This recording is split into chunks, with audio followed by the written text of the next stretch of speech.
It's magic, you know. Never believe it's not so. What's up, guys? This is gonna be chart reading practice number 4, and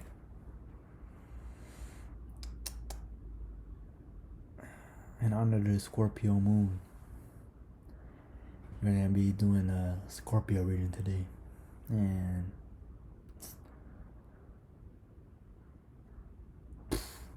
bro, I was feeling that Scorpio moon today. I ain't even gonna lie, the depth of emotion, but you can't let that take over you though. You notice you're going down that I don't know, them types of dark feeling type roads or whatever, and you notice that you're aware, okay, I'm going this way, I'm going this way, I'm going this way, but okay, I do feel what I'm feeling, I can't really run from it, right? But I know I'm not gonna get lost in it either. I'm not gonna let it deter me from the type of things I want to experience in life. You know what I mean? And it's magic, you know. Alright, I'm gonna get into it.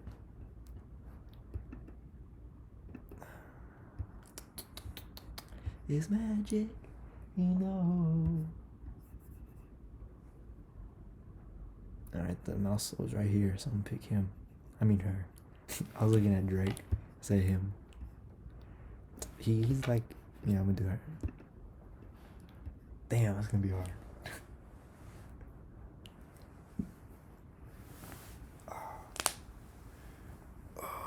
Them bowls, bro. It'd be hard for me to read the bowls.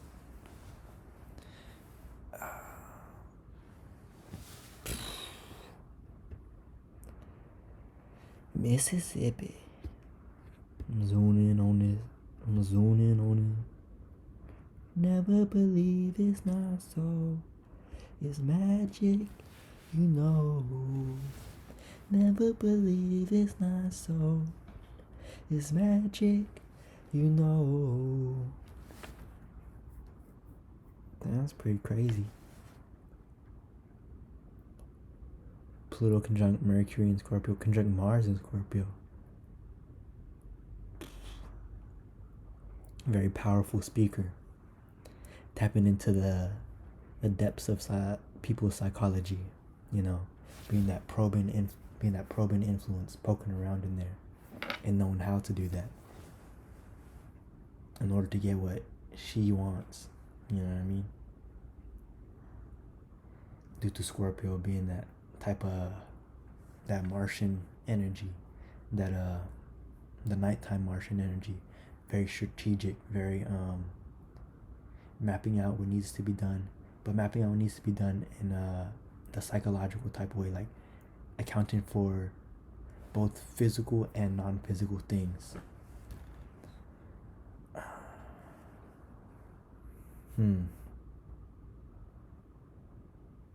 Physical and non-physical things of the self and other. Deep analysis.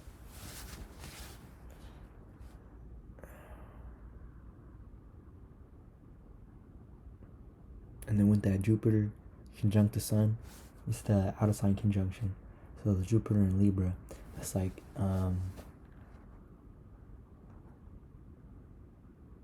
expanding on diplomacy, good I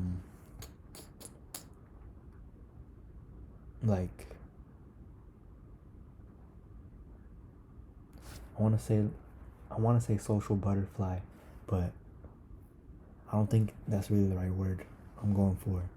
That's not really the right type of energy I was looking for. But very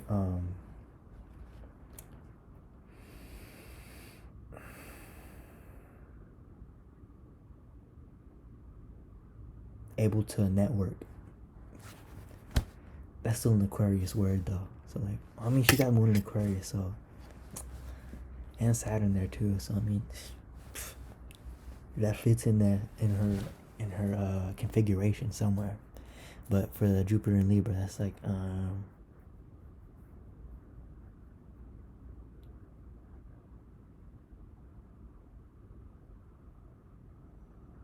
it could be going extreme in trying to balance the extreme in trying to balance others in situations of upheaval, of distress, and or of conflict, during conflict. Or it could be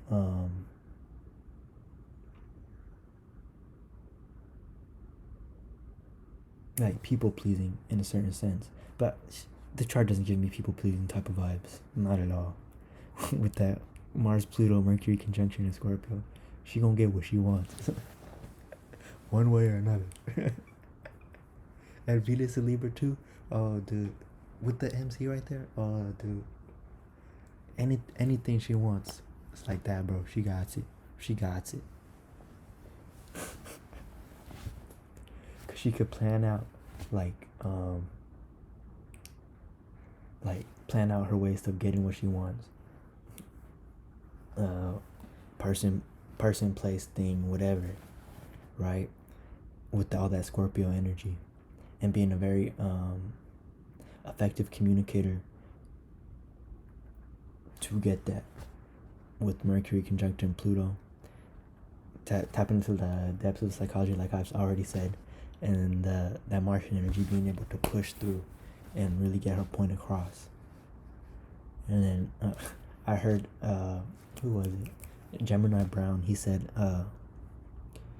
Mercury Mars aspects that they could throw hands, because like Gemini and Mercury, like the arms, the limbs, the two sides of the body and shit, two organs, dualistic energies, meeting the Martian energy of war, competitiveness, drive, masculinity, getting what needs to be done. Or that could be tied to Saturn too, getting what needs to be done. Saturn is the once it's done, but Mars is the doing. All right, and then what was I talking about? Oh yeah, hers being like a powerful communicator or whatever, and then but also with that powerful communication, she has a sense of charm and beauty to her while she speaks and in her image, because of Venus being close to her midheaven and Jupiter being right there too as well, like expanding on that Venus midheaven conjunction. So she probably like walk into a room very mysteriously, Scorpio like, and then but at the same time people are like, oh damn, who is that, who's homegirl, like who's that one girl, like she would be like, I don't know, I find girls that have like prominent Venuses or Mars, like even if they're not like conventionally type of beautiful, like what do they say, European type beauty standards, like it's still like something about them, like you like drawn to them, you're like, oh, like you know what I mean? But yeah, and then damn.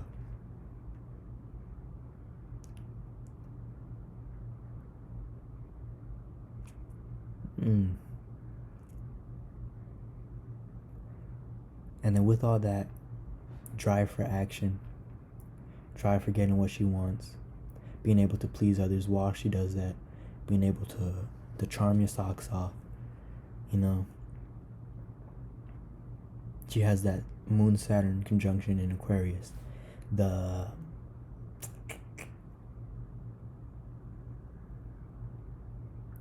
she would probably have like shutting off of emotions, like she could have been like, yeah, definitely with that moon square Pluto has a lot of repressed things, like within her, and like being damn, because moon Pluto aspects call for like transmutation of like you could say bad habits, impulsive tendencies, just very like tumultuous and it's a V word I'm looking for, like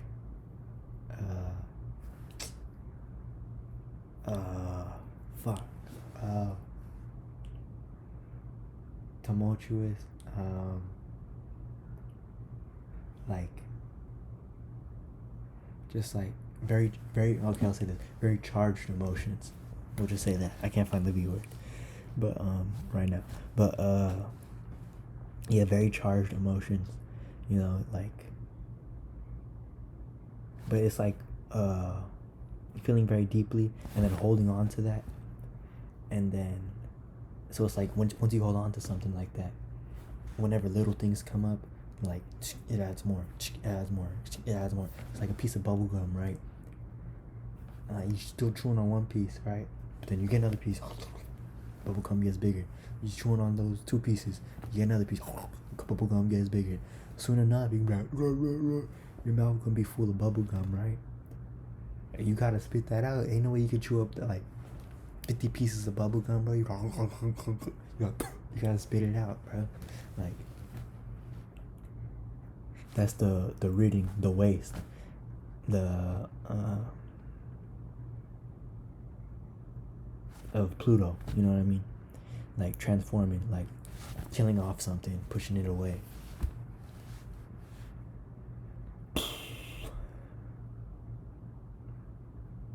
So yeah, she has that right there. And then I was going into that Moon Pluto little sector because of the Saturn Moon conjunction. So with that Pluto Moon going on, of like repression, things like that, very volatile. That was what I was looking for. Volatile emotions. Could be volatile reactions. You got all that bubble gum. You need to do something with it. You know what I mean? And so with that going on, the shutting down of emotions would be like, okay, put it in the box.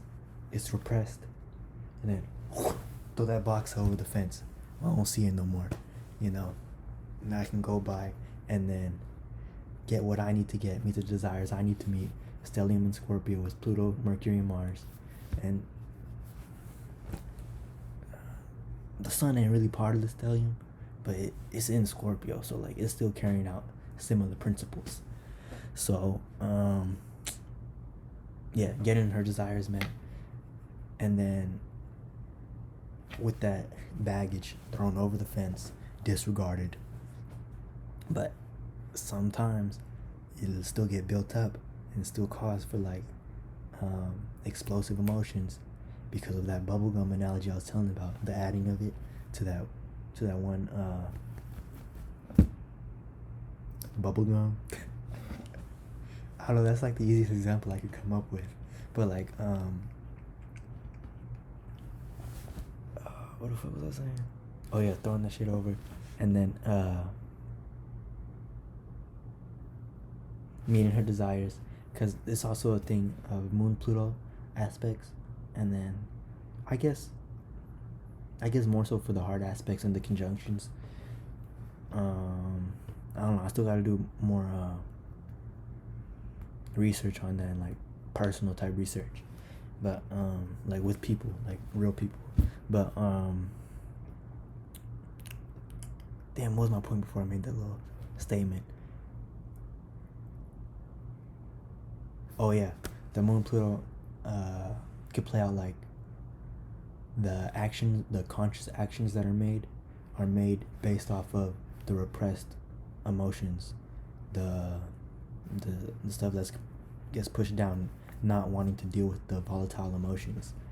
So it would be like trying to protect that, trying to acquire situations and circumstances that make it so that what is repressed does not have to be dealt with. um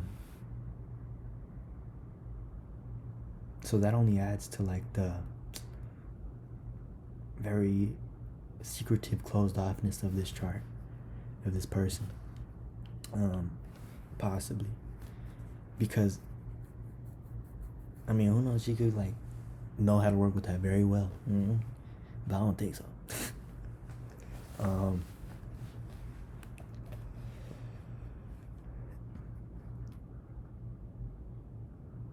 hmm no, that could actually be very powerful too. Like once yeah, with that North Node in Sagittarius. Yeah, because it's the Moon Pluto is like a call for transmutation, like call to change emotions,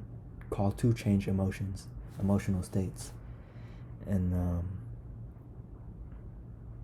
the ability to do that, the strength to do that, because once you actually are willing to go into it, once you are actually willing to um, take that dive into like what you don't want to deal with, it's like you find like a new sense of like strength, like, oh, I could do this, like and with Mars on her Mercury too, like that only adds to that as well, like the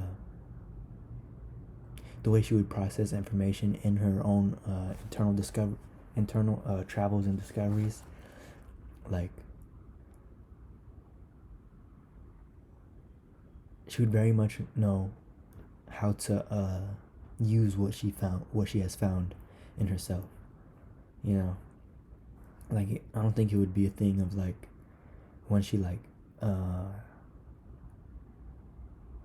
sees her like toxic traits or whatever, and like is able to trace it back to like an event or something, a circumstance in which she experienced in her life. Like when she's able to do all that, like it wouldn't be I don't think it would be a question of, okay, what do I do now, I think it would very much so be like, okay, so if this and this and this happened, I bet if I go into situations like with this type of mindset now, like if I'm able to like discard basically the same energy that was going on with not wanting to deal with it, put it in the box, throwing it over the fence, in the bubblegum analogy, like using that type of tactic with disregarding old beliefs, you know what I mean? Like I feel like she'll be able to do that. But everything's like trial and error, I guess, or like maybe it would take some time, and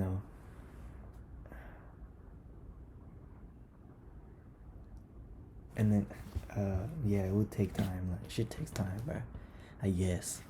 But I was saying that North Node in Sagittarius earlier, because like through that process, like she's meant to like philosophize things and like get the big picture. Like she's on the hunt for the big picture, I guess you could say. On the hunt for a type of new type of belief system. Okay, yeah. After the shedding that takes place, after the constructing of new emotions, Saturn conjunct Moon, and putting in routines and routines in place, routines and structures in place to help assist her in that new type of emotional birth, you could say.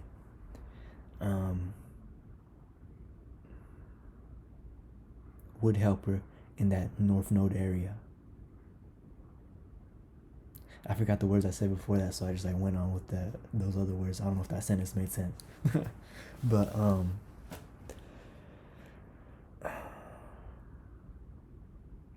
damn, I wish I could see the degrees, bro. Cause this is kind of like the North Node and Saturn and excuse me, and the Moon. That's kind of like the orb is like far apart. You know what I mean? So it might like it definitely ain't 60 degrees. You know what I mean? That Moon North Node, that could be quintile energy. You know, that would be crazy. The blending of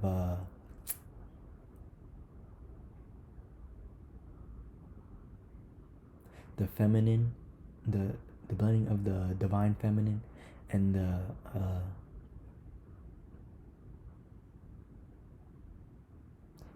the ability to be on a path for higher aspirations, a higher sense of life. You know what I mean? A more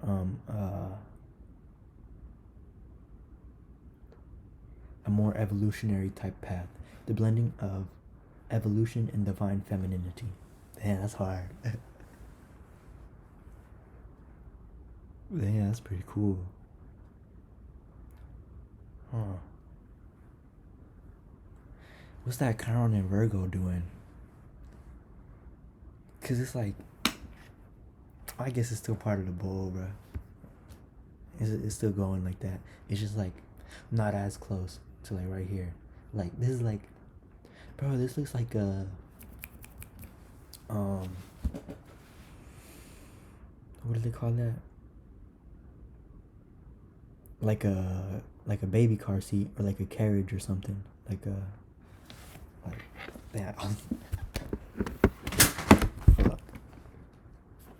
I was about to pick the laptop up and turn it like this, so that way y'all could like see how I'm seeing it, but y'all can't see the screen like that.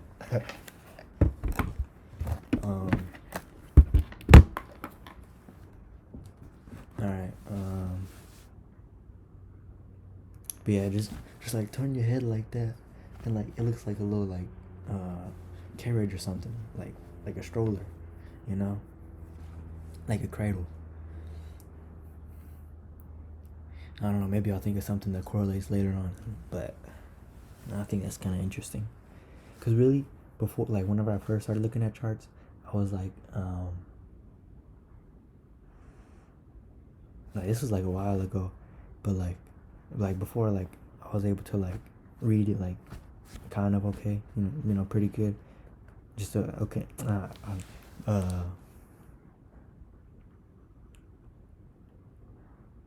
Like before, I was able to like read it kind of fluently. I would look at the aspects, and I would like try to make up like a body movement or something like that correlates to the aspects. Like I would be like I wouldn't know how to say it with words, but I would like see the chart and I'd be like, yeah, that gives me a type of like type of vibe. You know what I mean? Like I would just make up body movements for the aspects. Like I'm like, I bet that person moves like this, you know. But I don't know how this person will move. It looks like a baby carriage. Like one of them like rock-a-bye baby. Anyways, that Chiron in Virgo.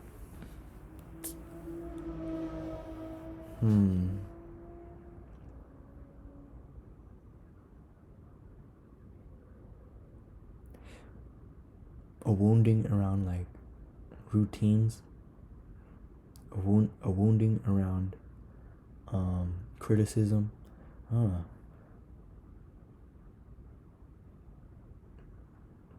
wound.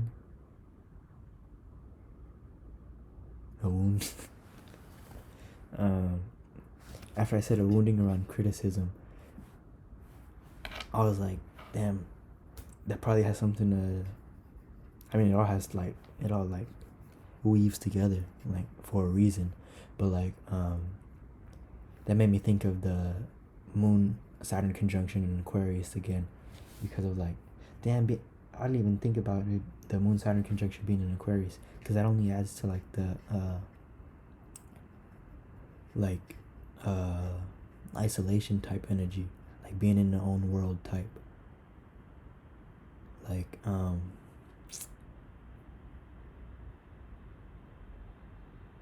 because it's that fixed air, like fixated on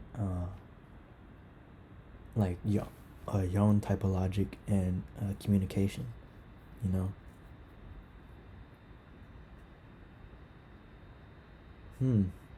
And Aquarius always also has ties to humanitarianism, you know, like innovation, things like that, pushing for evolution.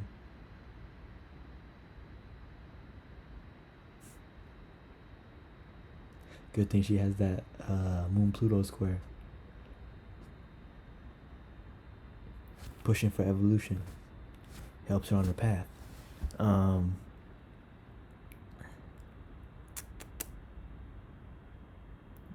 What did I go back to say? Oh yeah, because the wounds around criticism, and then that could have had ties to her as a child, being like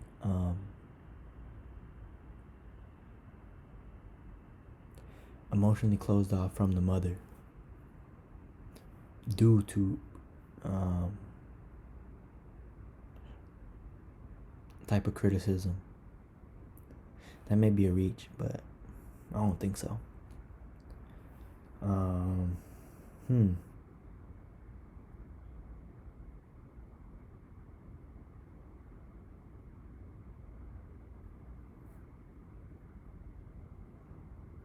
Yeah. She probably had some strict parents. I'm not even gonna lie.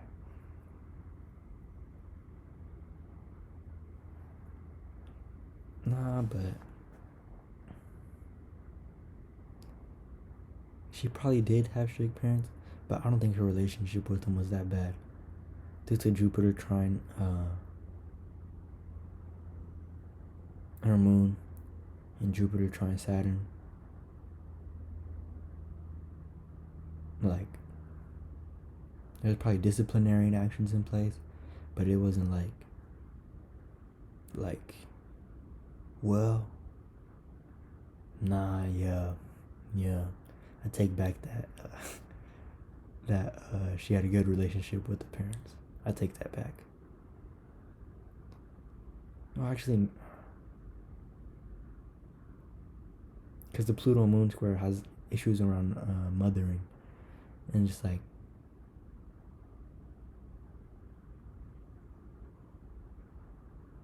issues around mothering, and just like being like not being properly taken care of as a being like a youngin being brought up, whether that is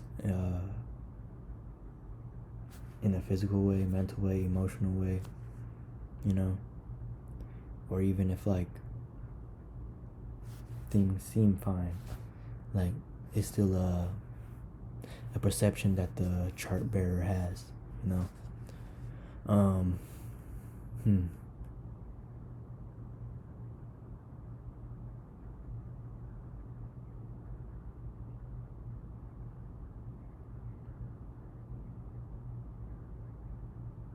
Damn.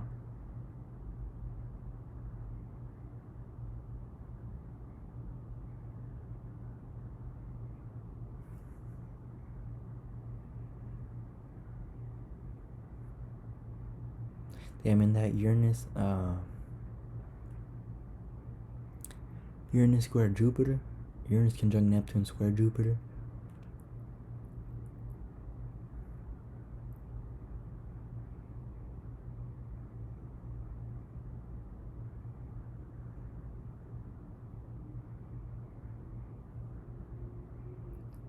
I'm getting innovative ideas on excessiveness, innovative ideas on giving meanings and reasonings to things, you know, which would only help her with that North Node and Sagittarius. But that's a cool chart, bro. This is a cool chart. I like this chart. Um, hmm.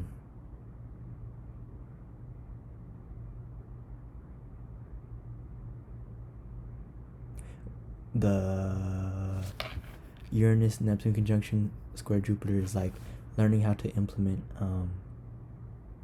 new belief systems, new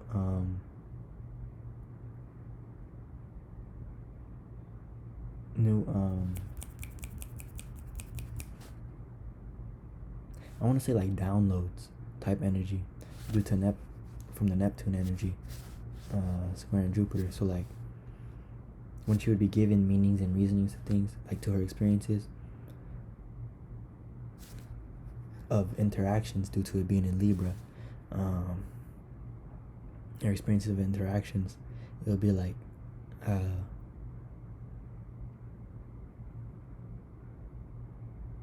I bet whenever she would be communicating with people, it would be like she's very much in her own world, right? Still present, still engaging, still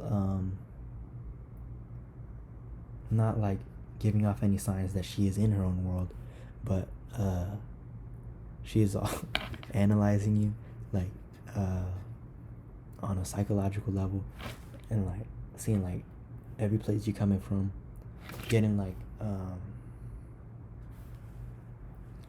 what is it, like downloads and like intuitions due to her Neptune conjunct Uranus square Jupiter. But that's not really what I was like gonna go for when I said like getting like the downloads and stuff. Is because that like adds to it, yeah. And but then I saw this Mercury and Scorpio sextile, that right there. So it's like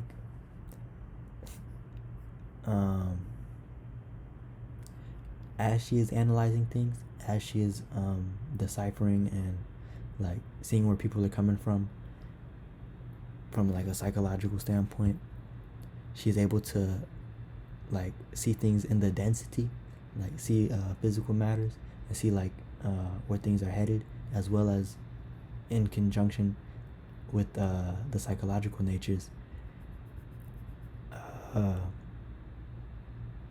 She's able to like intuit shit, intuit like I don't know, like I'm trying to think of an example, but like maybe like let's say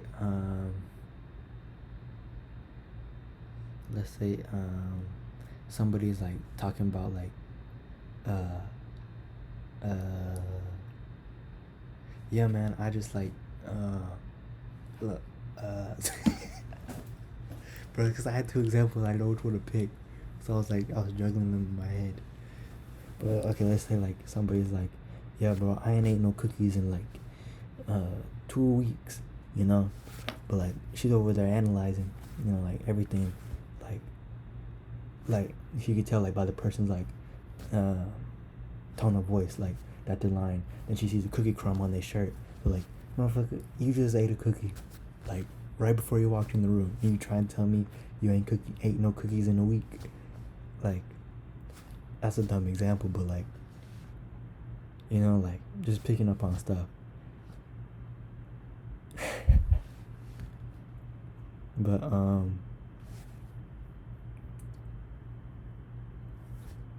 yeah, okay, so a recap. The total overview of this chart is like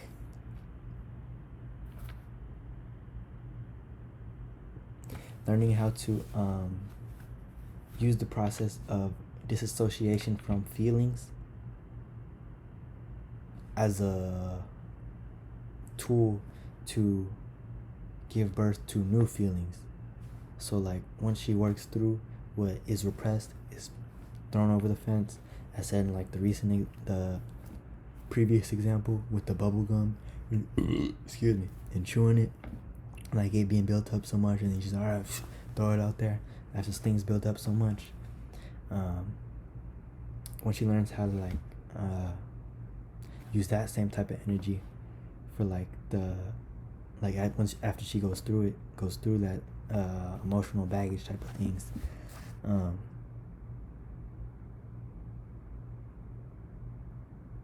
she is able to like Damn, bro. I fucking. Damn. Alright. Run it back. Let's reel it back. Um. Damn, I was reading this shit better in the fucking beginning, bro.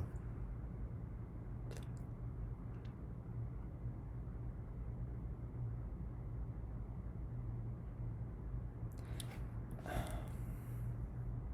was gonna say fuck it and just like turn this shit off, but and post it like this, but I'm gonna try again. Alright.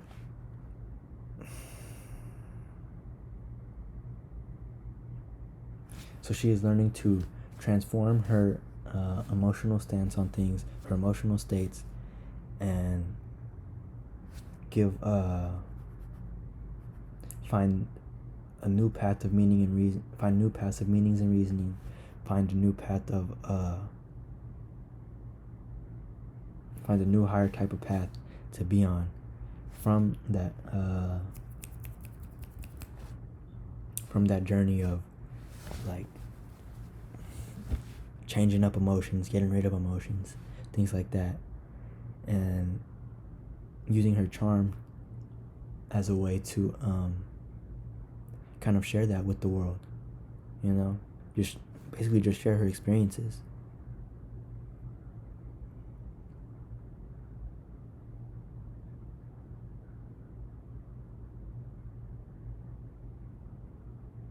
And she would do that very well, being a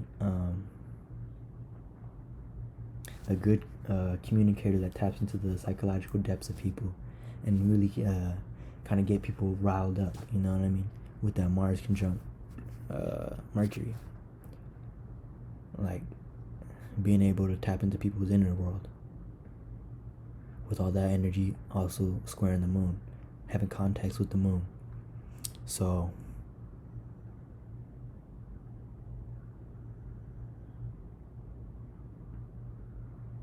yeah, she's just here to like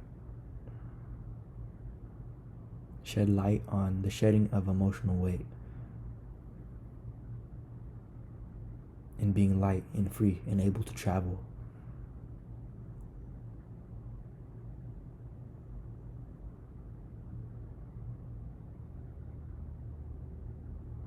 Yeah, I like that.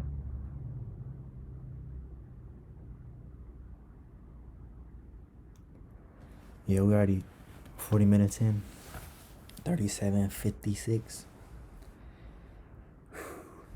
I like this chart. This is a very, very cool chart. I had an aversion to bowls, but like this one was fun. Really, I think this one pushed my limits. So that's it for this chart reading practice number 4 of Taylor Spreitler. And if you made it this far, thank you for watching.